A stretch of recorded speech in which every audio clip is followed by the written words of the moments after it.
Good afternoon, and welcome to an online conversation about the Iranian Jewish community in Iran and beyond, hosted by the Rabbi Lord Jonathan Sacks-Herenstein Center for Values and Leadership at Yeshiva University.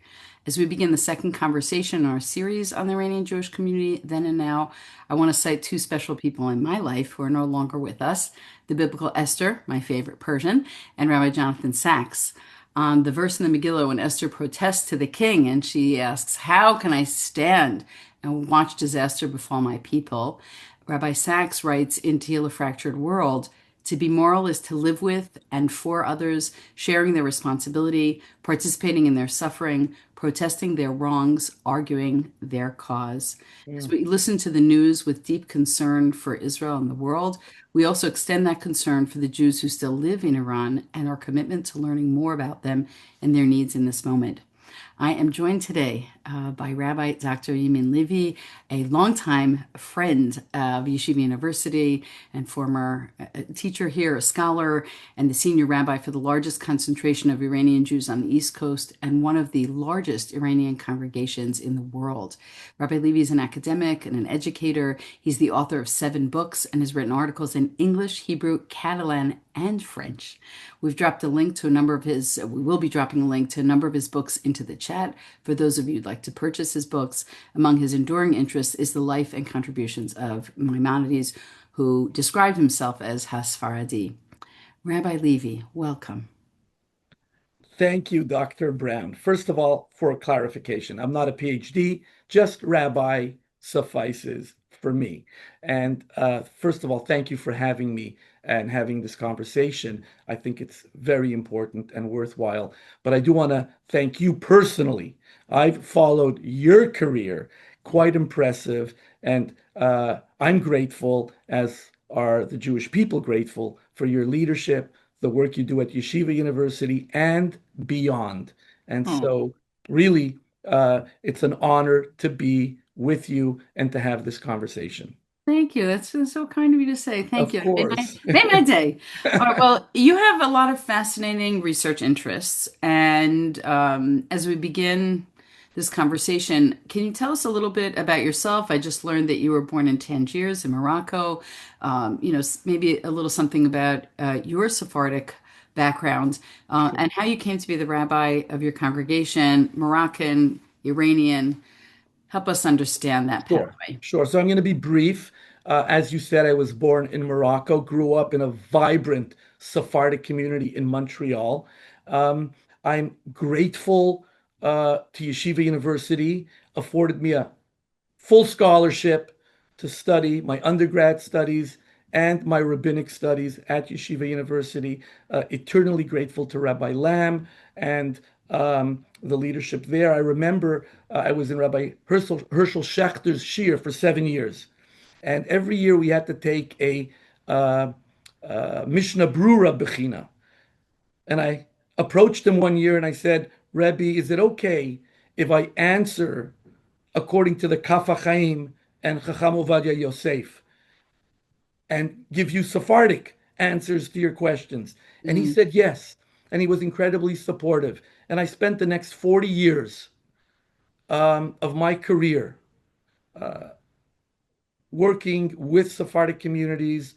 Um, I devoted my research to the roots of Sephardic halacha, Sephardic philosophy, in particular Andalusian Jewry, in contrast to Northern Spanish and European Jewry. And that's the um, thrust of my research and my books.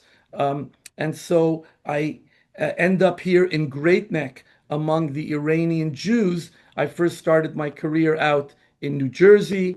I worked with the Greek community there. I went to Seattle for 10 years with the Rodezli community, and I came to Great Neck to be among the Iranian Jews. And it's been a blessing. And so that's Oh, you must weird. have delicious food in your house, We like these certainly do. different Forget places. about it. We certainly do. That's for another conversation. Yeah, Let we have to do a taste test, Rabbi. Happy, welcome anytime. So Rabbi, thank you for that. Currently, I imagine that you have many Iranian congregants who have family, relatives, or friends, and certainly histories in Iran. What I understand is that that there's something like between 8 and 15,000 Jews who are still in Iran, and we'll talk a little bit later about what we might do to help them at this moment. But what are you hearing from your congregants about Iran and maybe some of their own political concerns at the moment? Yeah, thank you. Thank you. That's a very good question. It's closer to 9,000 Jews living in Iran today. It was a community of 100,000 prior to the revolution. The Jews living in Iran today primarily live in the big cities, Tehran, Isfahan, and Shiraz. Mm, So they're not feeling the bombing that's coming from Israel and America. They're very aware of the demonstrations on the streets. But there is a serious concern. While they go to work every day and come home and live their lives, they know for a fact their telephones are bugged. mm, And so my wife, who has relatives in Iran, and makes a point of keeping in touch with them, knows that you can't talk politics and you can't mention the word Israel mm, um, on the telephone. And so they're living with both tension, but also hope. There's this hope and this promise that there will be regime change in the near future. There will be a sense of freedom that they have not experienced for the last 47 years. And I'll tell you candidly, uh, my wife included, and many in my congregation are already preparing their itineraries to go visit Iran and Tehran and their cities where they grew up. There's a deep love for that country among Iranian Jews. But like I said, now there's this sense of both tension and hope. mm. Yeah, I mean, I probably, as a Jewish people, certainly on the precipice of Passover, the tension and hope is sort of an an Correct. ever-present polarities in our lives. Um, so, Rabbi, I didn't realize that your wife had those kind of connections to the current Iranian community. Since we spoke with a poet and filmmaker on a documentarian on Monday, along with our own Professor Ronnie Perellis, and she's written a lot of Persian poetry, beautiful poetry, and also a book of memoirs, which I'm just completing now, Journey from the Land of No. And she opens with this very idyllic picture of Iran right before the revolution in the Jimmy Carter days. How would you say the Jewish community in Iran has changed since the Islamic Revolution in 79?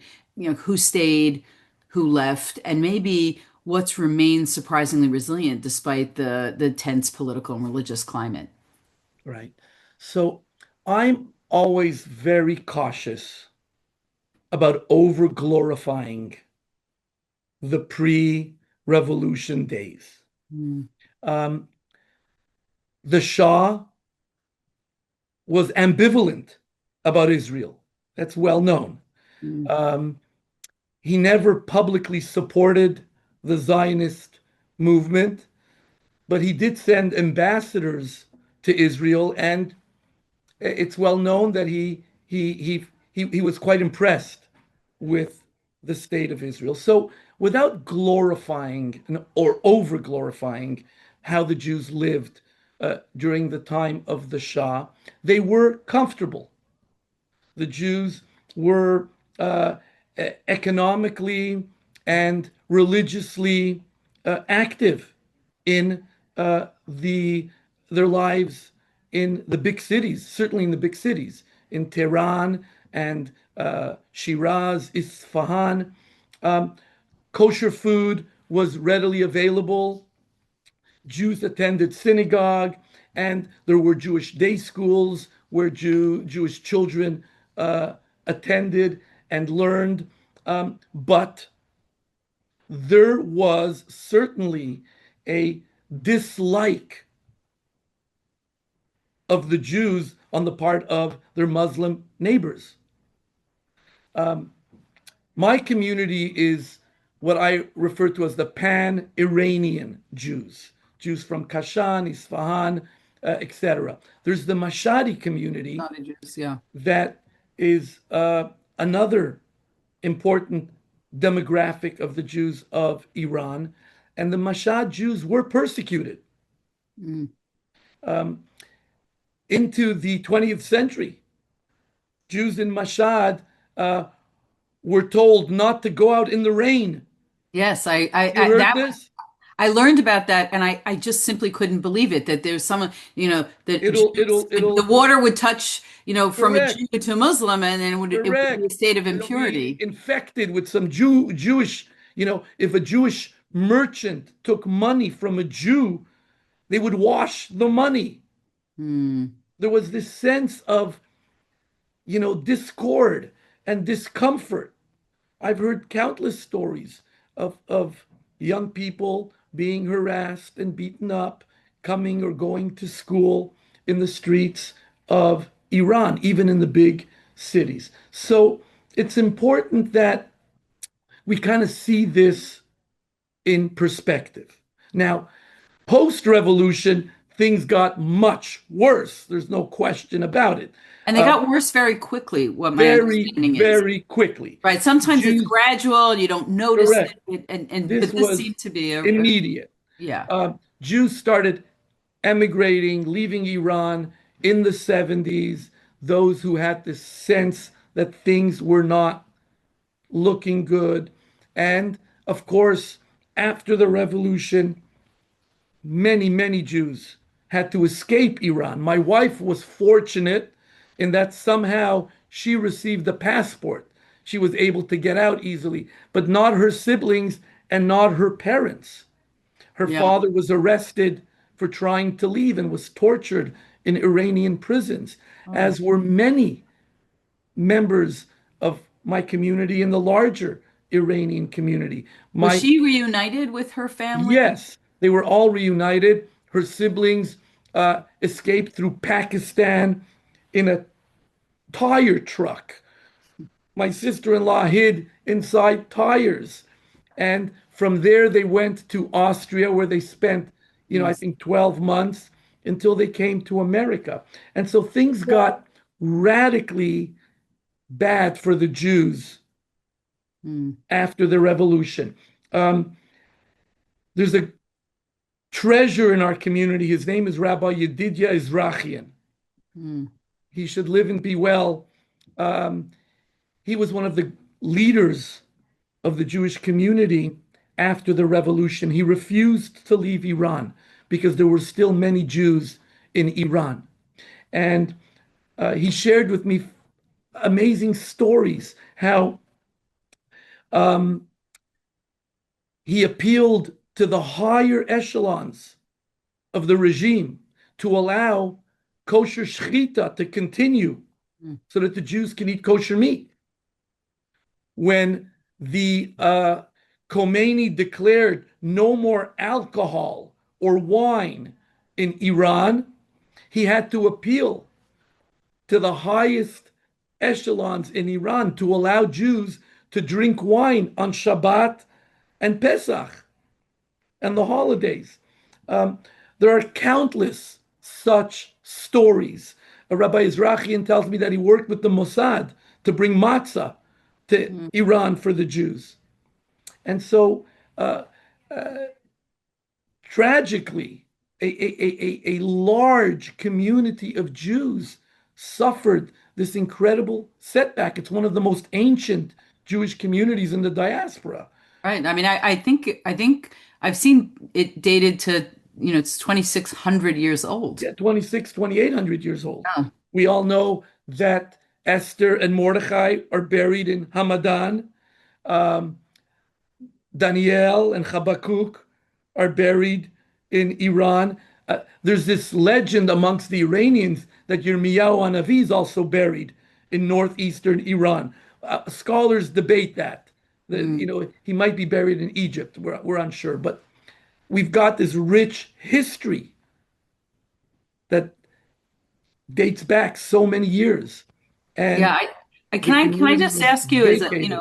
as someone who's Sephardic and brings, together in your family and extended family so many different Sephardic traditions. Why don't you think we know more about this in the Ashkenazi community, about the history?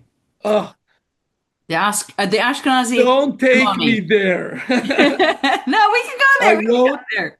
my first, not my first book, but of the trio of books that I've most recently published. The first one is called uh, "The Mysticism of Andalusia," Yeah. exploring Harambam's mystical tradition, and there I compare a lot of the Sephardic and Ashkenazic uh, mystical and spiritual traditions and questions of philosophy. And towards the end of the book, I do address the issue of how European Jewry really became the address to Judaism. Mm. And that's the short answer. Invite me another time for the long answer Yeah. on that. But Right. that's the short answer. Yeah.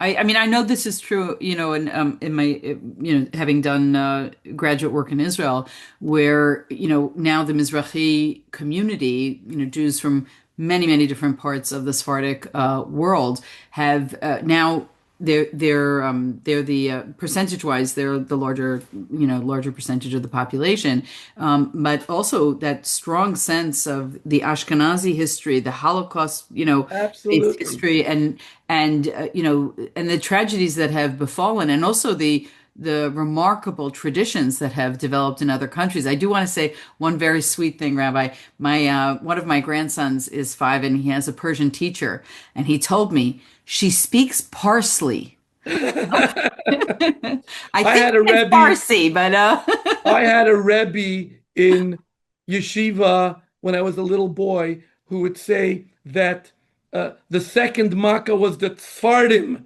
right. Not Oh the gosh. Sfardeim, it's the Sfardim. And so they would say to me in Montreal as a kid, "You speak Jewish?" And if you couldn't answer in Yiddish, you didn't speak Jewish. And Right. so I dedicated and devoted the last 40 years of my life after I left YU to really just raise the atara, the crown of Yeah. Sephardic Jewry. And thank God my books are out of print now, and we're working on a second run because of Right. the interest in that topic. Yes, and I do want to say, at Yeshiva University we have a Sephardic Beit Midrash, which I know that you were part of that, and we have really so many students now, students from Panama and from Venezuela and Argentina, and Correct. we have I think about 100 Syrian students, and I grew up in Deal, not Syrian myself, but among such a rich and vibrant philanthropic community, the Absolutely. networks of chesed, of kindness, of taking care of the sick and the needy. That was extremely important in my nascent understanding of what it means to work on behalf of the Jewish community and to be and to be active. What would you say, Rabbi, are some misconceptions in the West that people have about the Jewish community, of the past in Iran, or the community that's still there? Some misconceptions that they have abandoned Judaism. It's not true. Uh, uh, Jews in Iran uh, continue to go to shul. Muslim world loves prayer, and they've allowed Jews to pray, and the synagogues are active and vibrant today in Iran. Um, some people think the Jews are hugely rich, others think they're poor. They're not. They're living their lives like normal citizens would. They go to work, they come home, they have their families. There is a rabbi in Iran. I believe he's based in Isfahan. He's a uh, fine Talmid Chacham and very dedicated to the community there. And so, um, uh, what, the Jews are living their lives there. I think that's what you wanted to know, right? Yeah, I mean, sometimes, I asked this question to Roya Hakakian, who we had on Monday, and recordings of both of these conversations will be available in our newsletter this upcoming Monday. And she said, there are these misconceptions that, the Jews were like a desert people in Iran, or that they were poorly educated, and that they had bad hygiene. And, she talked about certain things that may have been misconceptions created by certain Shiite Muslim perceptions, or the way that we in general may look at that whole part of the world, and really, which has been closed off largely, so it's not a place that people visit and know about from the inside. Right. I imagine that the Jews in your community, I don't know how large your community is. I know that it's a large community. Many of them left Iran before the revolution, or if they could, in the nascent stages of the revolution, they went to either Israel or the United States. And Israel, certainly in so many countries, the Jews of Yemen, the Jews of Syria, Jews in Lebanon, that where Israel had different kinds of rescue missions, or a strong push to go to Israel and build up the states. Now build up Israel, build up the state. But many, those in your congregation chose to come here. Why here and not Israel? Does that have something to do with the tensions, the political tensions between Iran and Israel? So the answer is no.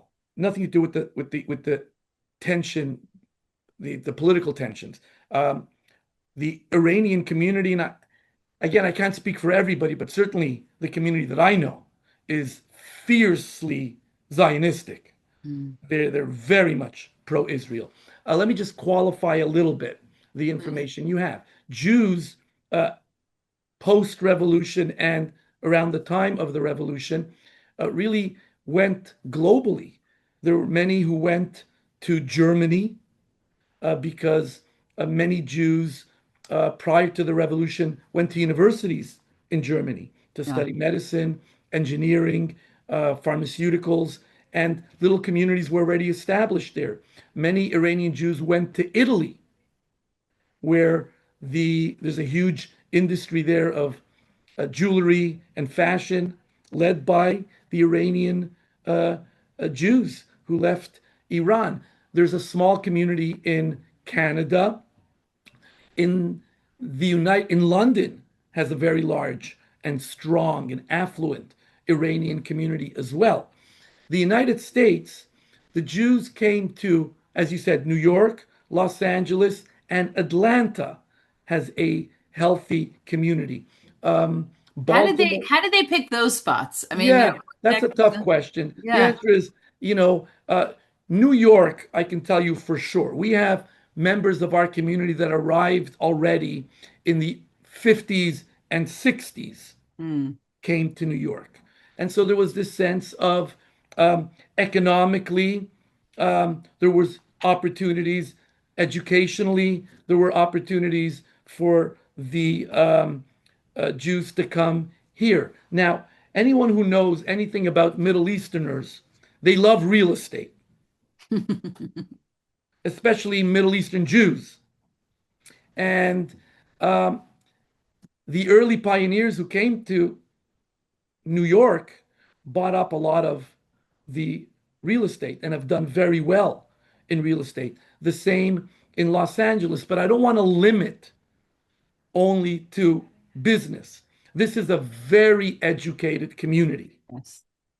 And I will say this, um, one of the things I've learned from the Iranian community is whatever you pursue, pursue excellence in it. And so members of my congregation that are doctors are at the top of their game in their fields. Those who are engineers, those who are lawyers, those who are in the business world, they really pursue excellence in whatever they're pursuing.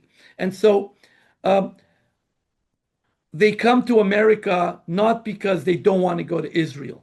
I Mm. think many went to Israel, and there's a huge amount of support for Israel by our communities here and in Los Angeles, as well as Atlanta, uh, that I know of. So, Rabbi, just like a side note, something that was very apparent to me growing up as an Ashkenazic Jew in a densely Syrian community, the reverence for the rabbi. It's just very, very different. Can you speak for a moment about sort of the role that the spiritual leader plays, and maybe even advice for Ashkenazi communities to develop some of that? Because unfortunately, sometimes people feel that they don't want to go into certain professions, some of the giving professions, like the rabbinate, because they don't necessarily enjoy that level of respect that so many Sephardic populations have really mastered. Yeah. So I think you're right. There is a sense of um, reverence might be a hard, strong term, but a lot of respect for the role of the rabbi, especially um, when the rabbi is involved in life cycle events Mm, for individual families and communities. Um, the Iranian community in particular is very much connected to their synagogues. Uh, they don't just go out of duty, they go out of a sense of community. Um, Judaism is less ideological for them than it is traditional. mm, And in this, you know, sense of this core value of tradition, elders in community are held in very high regard, in great esteem, mm, and those that have the credential of rabbi are held in uh, in high regard as well. I mean, I hope that I meet that, or I earn that mm, level of respect. But yeah, I'm given a great deal of respect in that sense, and many of my members are on this chat today, right now. Uh, mm. Most importantly, your son is on this chat, who is really oh, a treasure at Yeshiva University, thank you. Yes. Dr. Levy from our counseling center. Um, you talk about the depth of tradition, that there's, belief, but there's also the sense of the community network. And probably that network is strong socially and economically. Are there particular cultural or religious traditions from Iran that Persian Jews in America have been very successful at preserving? And also sort of interested in, what you hold on to tightly and what you let go of when you leave, and you're in a diaspora community. Wow. I'll tell you, they came to these shores with some strong core values. Um, I'm not going to rank them in priority. I'm just going to kind of free associate with you right now, Sure. if that's okay. Um, they've we said this earlier. They've been hidden away in Iran for 2,600, 2,800 years, and they've preserved these values that we so much associate with the Jewish people in general. So I'm saying this because it's almost in the Jewish DNA when we speak of education. It was very hard to get into medical school for anyone in Iran for some reason. Out of 100,000 applicants, they would only accept a small number into the medical schools. And for Jews to get accepted was doubly hard. And there are so many Jewish doctors that were educated in Iran because this sense of education was always such a high priority. I see when they came to these shores, and it's both men and women. Hmm. People think, oh, from Muslim countries, the women were wrong. I was going to ask you. Yeah. Not in the Iranian community Hmm. at all. Uh, Women are highly educated in very demanding fields. And so they took education seriously and they brought it to these shores. Um, One of the things that I'm very much inspired by, and uh, to my chagrin, it's not something that many of us can adopt, but they hold family together and they expect adult children to come back and live in close proximity to their parents. And so it's not uncommon that you have multiple generations in the same neighborhood living together, and grandmothers and great grandmothers babysitting for children. Hmm. It's that culture of family in close proximity. They'll allow a child to study for college away with the expectation they're coming back. Yeah. And if a young couple marries and lives in Manhattan, it's only for a few years because That you're must coming also back. create a certain real estate crisis at some point, I That guess. that's Yeah. correct. Yeah. That's the problem in Great Neck. Right. It's illogical what's happened here in terms of real estate because families are buying up the real estate for their children and grandchildren. That's just the culture. That's the culture. Yeah, and I certainly saw that with the Syrian community. And, I think as I've become more of a participant observer of American culture and also a critic, is thinking, studies of loneliness in the United States have consistently showed I mean, and before the advent of the kind of technological connections that we have today, but they've only exacerbated the problem of Right. people feeling isolated and alone, the elderly feeling alone, adolescents feeling alone. And I remember growing up with the American ethos of college, which is you sort of went to a college as far away from home as possible, right? And often you laid roots there. But what happens is this sort of diminishment of the network of people who also love your children, right? Right. Who can help.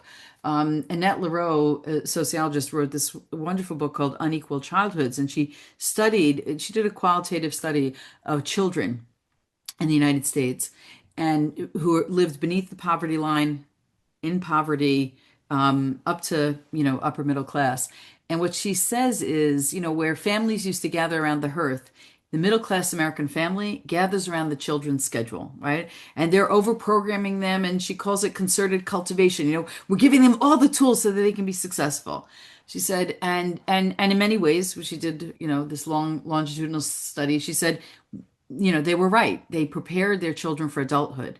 She said, but in families that live beneath the poverty line and at poverty, they stayed within family networks, and many of those children had happier childhoods as a result. Wow. They had more people in their lives. Right. So I'm wondering how the Iranian Jewish community and other communities like them serve as a model for Right. for a problem that's profound in the United States and the world now, and sort of looking to different models to say, is there a better way? How Right. can we bottle this? How can we Right. help people Right. understand what it means to live with family? Yeah. Thoughts Yeah. on that? That's a great point. Yeah. It to see it is just to be inspired by it here. It's Okay. just beautiful. And they come to shul, multi-generations come to shul together. Um, let me just add a little bit more to the question you were initially asked. Yeah. Um, another core value, which has to do with, their cultural Muslim environment, is they come to this country fiercely conservative Mm. politically. Yeah. I'm sure you've experienced that. Yes. You know that, Yeah. and so uh, I can't discuss politics from the pulpit because I'm not that uh, uh, That's a good idea. conservative. You know what I'm saying to you? I'm not going to tell you what my politics are, but I'm certainly not Right. there. Um, and so it's interesting to see that. I will also want to add one other thing. Um, I said this earlier, but it's important to emphasize this. You know, in the Ashkenaz community, those who attend shul are usually the Shomer Shabbat crowd, Right. People are the, observant. the Right. frum community. And if you're not, you'll go to shul to a conservative temple. Performance. Yeah. That's not what happens here. And it's beautiful, but it's also scary. Mm. Because Shabbat morning, I ask myself, are people going to show up today? Mm. Do they have something else that they might be doing today? Right. And there's this sense of deep felt gratitude and just spiritual equanimity when you see all these families coming to shul and they could have been doing 100 other things because they're Right. not from in their lives. Right. It's not about observance. It's about the Correct. family and It's tradition. about tradition, it's Yeah. about family, it's about, the community. That's what it's about. Mm. Now, it is scary because I don't know how much longer or how many generations this, Right. That less. will last. Right. It Yeah. is really scary. But there is something to just appreciate now Yeah. and It's to see something that. very, very magical. It's actually a good question in general, but in a climate which is so adhesive and has its own, norms and conventions, if you're a person who struggles with authority and struggles with tradition, it can be very alienating, I imagine. Yeah, yeah, yeah, that is true. That is true. But there is this um, flip side to it that is just very warm Yeah. and very welcoming. Right. Sometimes too much. You know what I'm saying? Um, uh, uh, What's too much? Give me too Too much. much. Give you an example, too much. This past Shabbat, we had 350 people in shul. You could barely hear the Torah reading. And so, how many, Right. you don't want to get up there and say, please, ladies and gentlemen, we're trying to hear the, but but you do want to keep that environment of, Yeah. kids coming and going and, the sense of warmth and kindness and welcoming. It's tricky. That is the truth. It is Yeah. tricky. It It is is tricky. And, tricky. and it's important to strike this balance and we have to do it carefully. Yeah, and actually, I'm thinking of something that Rabbi Sacks wrote about, sort of the fourth generation. What happens the first generation of any community, the second generation in terms of assimilation in immigrant populations, and the feeling we'll never be part of this to we're so much a part of it, we're not separate from it. As you work with different generations of Iranian Jews, maybe even within the same family, what trends are you noticing? Um, I'm not going to speak to the trends, but I do want to speak to my hopes Okay, and my great. aspirations as a rabbi, because the trends are many out there. We're living in an American culture that is just taking us in so many directions. Yeah. You know, um, uh, I went from teaching at at college level and university level to teaching Tinokot Shel Beit Rabban today. I'm at Yeshiva Har Torah uh, because I really feel an important part of my purpose and my mission is to ensure the education of the next generation, especially of our Sephardic community. And so my hope and prayer is that the next generations, children and grandchildren of the immigrants, will place a premium value on Jewish education, preserve their Sephardic heritage, and preserve who they are as Jews. We Hmm. can't expect them to preserve who they are as Iranians. That is the past. But I pray that they continue to have a love of Israel, a deep connection to Israel, to Jewish texts, to uh, uh, uh, their synagogues and community centers. And that's the work at hand right now. Yeah, That's really that's the the work of, work. I mean, probably any person of faith, right? Is that point of transmission, which is, which is so hard. Right. We have a few questions in the chat. One is about the limited diversity of political and social opinions. When you're living in a community like that, and the tensions. We have a question here about the Islamic Revolution. Were Jews seen as enemies because they were anti the revolution, or did some try to embrace it? I know that some tried to embrace the revolution. Were they driven away by anti-Israel rhetoric?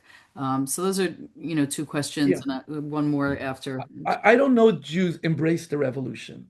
I don't know. They might have. I don't know. Not certainly not in my circles. Not yours. Uh, uh, but they were pushed away because every Jew, it was assumed, was a supporter of Israel. Right. And every Jew, it was assumed, was a capitalist. And every Jew, it was assumed, who wasn't Muslim, was needed to be converted or changed. Mm. Um, Jews left because they did not support the revolution. Uh, and you know, and today there really is a hope that things will change in Iran, not because Jews are going to go back to live in Iran, but because the Iranian Jews know the horrors of this regime over the past 47 years. Yes, Jews and were it's getting hung, worse now. Right. Jews were hung on the streets. Mm, mm, Prominent families of ours, mm, their patriarchs were hung on the streets on mm. cranes. When, a few years ago, when this young woman, Mahsa Amini, you might remember, she chose not to cover her hair and Oh, she was yes. tortured and killed. Mm. The outcry and the sadness that was felt here in our community, it was as if it was one of our daughters. Right. That's really the feeling that it was. Yeah. And so there is this real hope that change will occur just for the sake of human dignity, not for Right. anything else. No, right. And, someone asked about the Mashadi community because you mentioned that they were particularly victims Correct. of oppression. Do you have they all left? Uh, I believe so. I don't think there are Jews in Mashhad now. The Jews that may have been there went to the big cities, to Tehran, and even though Mashhad's a huge city, it's 2 million people, but Right. uh, it was a very fundamentalist city. It was one of their Holdouts. Mhm. yeah. Yeah. It had certain spiritual significance for the Significance, right? Muslims there. Because So it's interesting that people, Iranian Jews, it's not enough to be Iranian. You're sort of in your community, if you're an Isfahani Jew or if correct. you're a Mashhadi Jew. Oh Yeah, yeah. There's a lot, and each community has their own characteristics. You know what right. I'm saying? Right. Like the young people in my synagogue once took a vote and said, if Rabbi was Iranian, would he be Kashi or Isfahani? And so it And depends what how was you the vote? dress. What was the vote, Rabbi? Don't Yeah, keep us how you guessing. dress, if you're formal, less formal, the jokes you tell, the whole list of characteristics. Anyways, Yeah. Actually, I want to ask you because Passover is soon upon us. Are there are there customs of the Iranian Jewish community that that are unusual that we should know about on Passover? There are unique customs, different than my traditions in Morocco, and Mm. certainly different than the Ashkenaz community. Um, uh, what the Seder begins by reciting Kadesh Urchatz, Yachatz Karpas. And so what they do is, my wife's tradition is that everybody puts their hand on the Seder plate when you're Oh, reciting that. you must have a very large Seder plate. We do have, but everybody gathers around. We Right. al- we also have a lot of people who come, but everybody gathers around and holds the Seder plate together, or you hold someone who's holding the Seder plate. The idea of this unity that we're coming together. I You love say, that. Oh, I um, want to do that. I'm going to do yeah, that. okay. They take leeks and they whip themselves with it, Right. and they whip each other with it, and they throw it over their shoulders. Don't ask. Makes a huge mess. It's not my favorite of customs. We eat rice on Pesach. I Yes. guess you know Yes. that. And Yeah. so, you know, I've got a lot of rice envy. I'm going to be honest with I hear you. I you. hear Yeah. you. Yeah, Persians are There's experts only with so many rice. potatoes, I can eat over Passover. Right, right. I hear that. I hear that. But other than those, little customs, we follow these Sephardic Yeah. traditions. All those Sephardic traditions. Let's I want to conclude with just maybe a broad question of the best possible outcome for the war that we're currently in. I think there's so much confusion and there's a lot of hope, but there's also the knowledge that there's going to be a lot of destruction before there's change. If there's change, you can get rid of a revolution, but that doesn't get rid of a problem or Right. culture. Um, what is your hope for this community, for the Iranian Jewish community there, and I guess what can we do? I think as Jews, our natural impulse is, where can I give charity? What can I send? What can I do? And I think because this community is so isolated right now behind its own iron curtain, it's very hard to know what to do to help in the moment. Right. Right. So I'm not a geopolitician, and I just want to put that out there, you know, and if I'm asked, how do I envision the ideal end? It's really an end to this terrorist regime. Mm. Um, uh, that I think we can all agree with that. My big fear is that uh, in America, that has been uh, one of Israel's best friends, the tide doesn't turn against Israel because Israel's being blamed for this war. Yes. Yeah. And